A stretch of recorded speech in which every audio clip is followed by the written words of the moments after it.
How are you doing today? Question. Fact or myth? To be successful, you have to be the best. Post your votes below. Fact or myth? Hopefully, you can see right away that it's a myth. And yet it gets quoted all the time. So let's take a look at this. Let me ask you this. Why do you use the companies you use?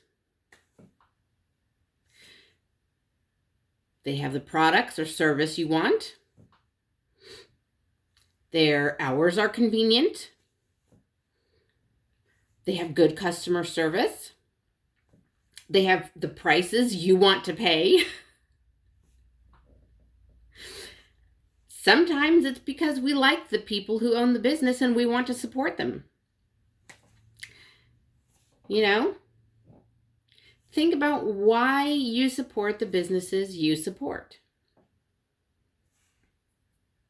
Now, just because they have the prices you like, does that mean their prices are the best? They may be, they may not be. It might be their prices are mediocre, like in the median, but because you can trust their service. You know, we use our car mechanics because they don't overcharge, but their integrity is the best. So an aspect of their business is the best. Does that mean they are the best mechanics out there? No, they are fantastic mechanics. But there's lots of fantastic mechanics out there. Some of them gouge you in prices. Some of them, I just lost my brain. Some of them aren't in a convenient spot for you. Some of them, have terrible customer service. Like I've had one before, but he had to ask my name every time I went in, and I had to, like his facts were all over the map. He may have been good with my car, but he was terrible with people. Not his fault. My husband is terrible with people, but there's different things we weigh, different factors we weigh for the service we go with. So,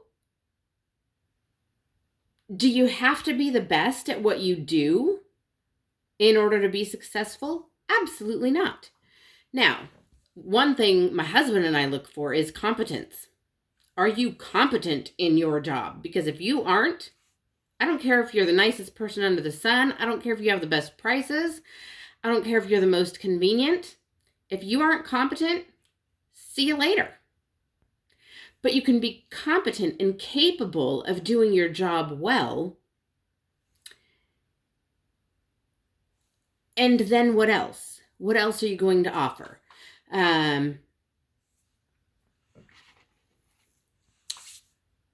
So look at your product or service. What is the product or service you are offering? Is there a wide enough customer base for your product or service? Who needs your product and service? Have you even thought about that? Can you change your product or service, or can you add to your product or service? Another story, another Mary Kay Ash story, because I've read her book. When she started her skincare business, she also sold wigs. Isn't that hysterical? Because they started their business, I think, in the 60s? And so to bring women in the store front, they had wigs. I just think that's hysterical. So anyways, can you add to your product or service? Or maybe you're handling too many products and offering too many services. Maybe you need to cut back because, if you can't handle your business, then it's not going to be good for a good experience for your customers, right?